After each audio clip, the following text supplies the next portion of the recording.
Mais d'abord, direction Hong Kong. Ça vous dit une petite soupe au bord de la mer de Chine? Ce sont les tankas qui régalent en plus. Et en matière de poissons, ils s'y connaissent. Ils vivent sur l'eau depuis des siècles. C'est l'héritage.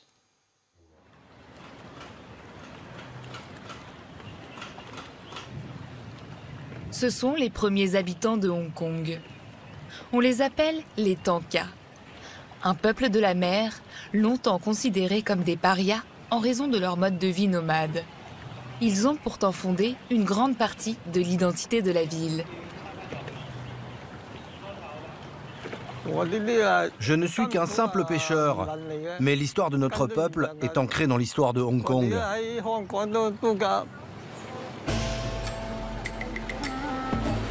Pendant des siècles, bien avant que la ville ne se peuple de gratte-ciel, ils sillonnaient la mer de Chine du Sud jusqu'au Vietnam, ayant pour seul ancrage un simple bateau en bois, le sampan.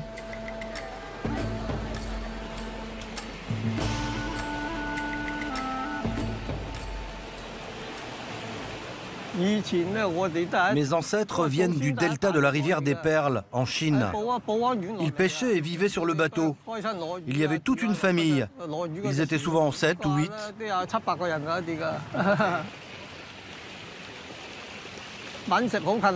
C'était dur. Il n'y avait pas toujours à manger. Ça dépendait un peu de la pêche du jour. Les gens accostaient le soir pour se mettre à l'abri. À l'époque, il n'y avait ni maison, ni ponton. Mais au XVIIe siècle, ils vont progressivement se fixer dans les nombreuses baies de l'archipel de Hong Kong, tout en continuant à vivre sur l'eau. À Tai O, à 30 km à vol d'oiseau du centre financier, ils vont constituer l'un des plus vieux villages flottants, en arrimant les barques les unes aux autres. Ça fait plusieurs générations que nous sommes arrivés à Tai O, plus de 200 ans. Moi, je dois être la 4e ou 5e génération à habiter ici.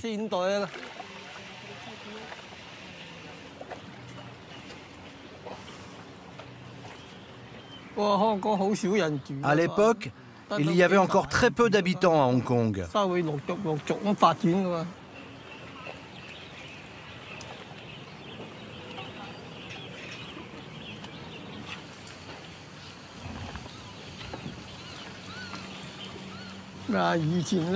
Au tout début, c'était surtout pour décharger nos sampans, car avec tout le matériel de pêche, ça alourdissait les bateaux.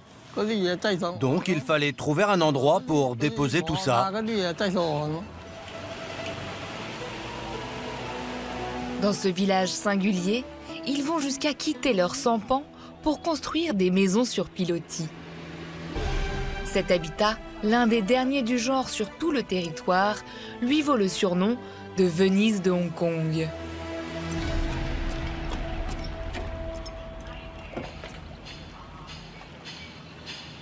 Ils ont construit des maisons qui finalement ressemblaient quand même à des bateaux, où leur toit était arrondi, comme était le toit des sampans. C'était comme une structure qui n'était pas très solide.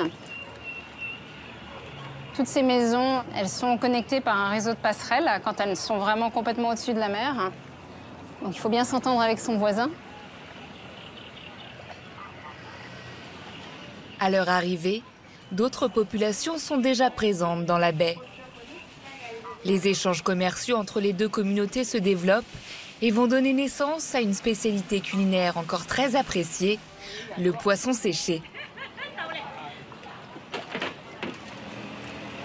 Il y avait déjà des habitants dans le village installés sur la terre ferme qui, elles, étaient plutôt tournés dans le commerce du sel.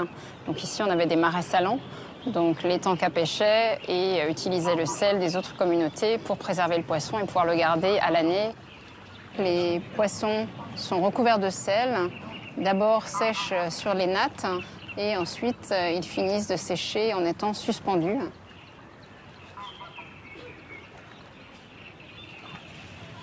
Mais ce mode de vie sur l'eau et leur origine nomade valent autant qu'à d'être considérés comme des sous-hommes par les Chinois du continent qui ont émigré massivement dans la région.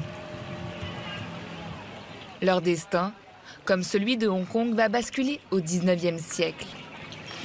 En 1839, la guerre de l'opium éclate entre la Chine et l'Empire britannique. À l'issue du conflit, les Anglais obtiennent l'île de Hong Kong. Puis 50 ans plus tard, en face, un bout de territoire sur le continent chinois.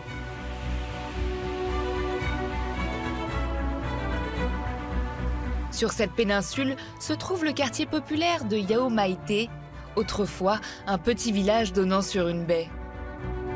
Depuis, une partie du quartier a été construite sur l'eau. Vestige de cet ancien bord de mer, un temple apprécié des pêcheurs. Le temple, c'est le temple Tingrao. Tingrao, c'est la déesse de la mer pour les Hongkongais. C'est probablement une des divinités les plus vénérées au sud de la Chine et en particulier à Hong Kong. On était directement au front de mer ici, donc on a un des seuls endroits finalement aujourd'hui où le temple de Tingrao est à l'intérieur des terres. Ce quartier va devenir un des principaux centres d'échange avec les nouveaux propriétaires du territoire. Pour leur survie, les tankas servent de main-d'œuvre aux Britanniques. Les tankas vont passer du statut de paria de la communauté chinoise à intermédiaire pour les Anglais.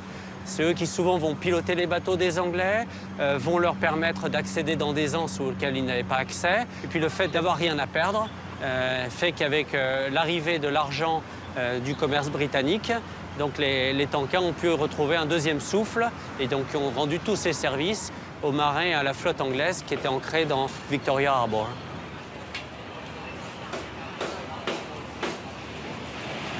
Le quartier de Yau Ma Tei va aussi accueillir tous les divertissements pour les marins anglais, casinos, dancing et maisons closes.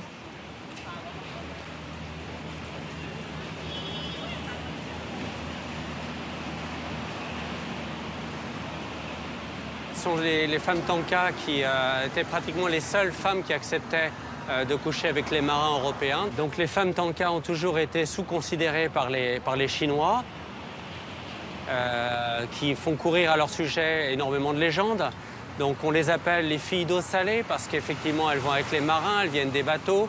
On raconte beaucoup de choses sur les tankas. On dit que ce sont des gens qui peuvent vivre sous l'eau sans respirer pendant 3 jours. Donc toutes ces légendes inspirent la peur et on maintient ce type de légende aussi pour tenir à l'écart cette population. Cette collaboration avec les Occidentaux, diabolisée par les Chinois, va une fois de plus marginaliser les tankas jusqu'à la fin du XXe siècle. Entre-temps, Hong Kong est devenu une mégalopole. La frénésie de construction aura raison de leur habitat traditionnel, voué à disparaître.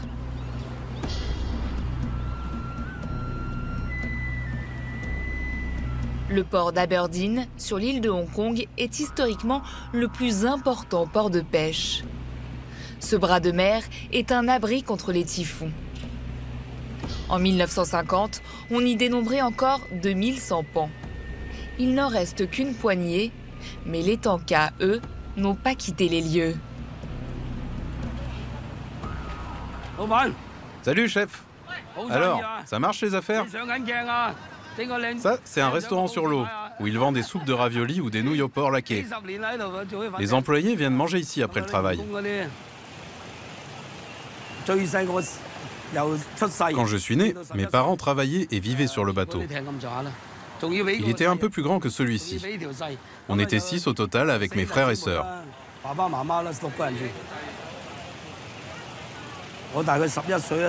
Mais vers la fin des années 60, on s'est installé sur la terre ferme. La raison principale, c'était les typhons. Ils sont très puissants.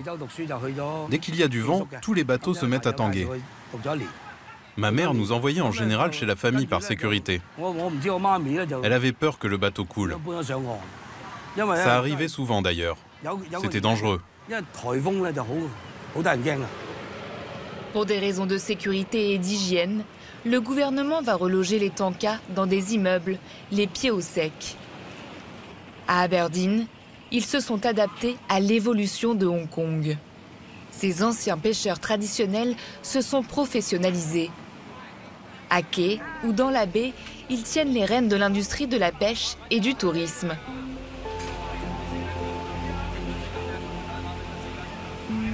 Le marché aux poissons d'Aberdeen est le plus important de Hong Kong. Il fournit la plupart des restaurants et des marchés de cette ville réputée pour sa gastronomie.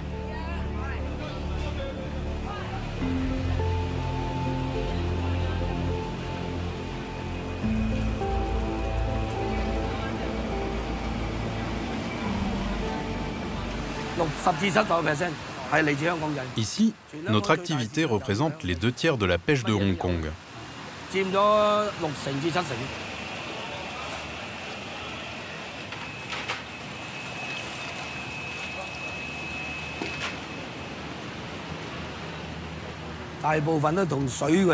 À Aberdeen, la plupart des tankas continuent de travailler dans le milieu de la mer. Il y a des conducteurs de bateaux, d'autres qui font la navette entre les deux rives. Certains sont encore des marins. La majorité ont des métiers liés à la mer.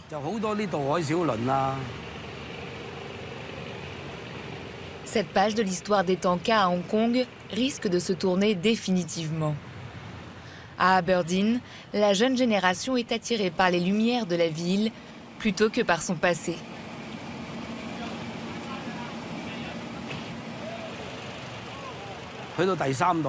La nouvelle génération, celle de mes enfants qui ont fait plus d'études et n'ont pas travaillé aussi dur, ils ne veulent plus faire ce métier. Ils trouvent que c'est trop laborieux.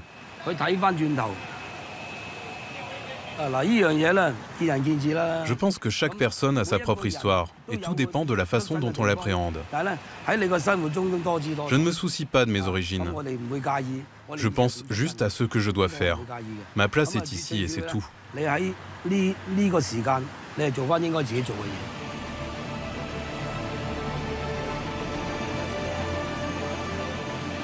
Les tankas, premiers habitants de la région, ont accompagné chaque étape de la métamorphose de Hong Kong, lui offrant l'une de ses plus grandes richesses, la pêche.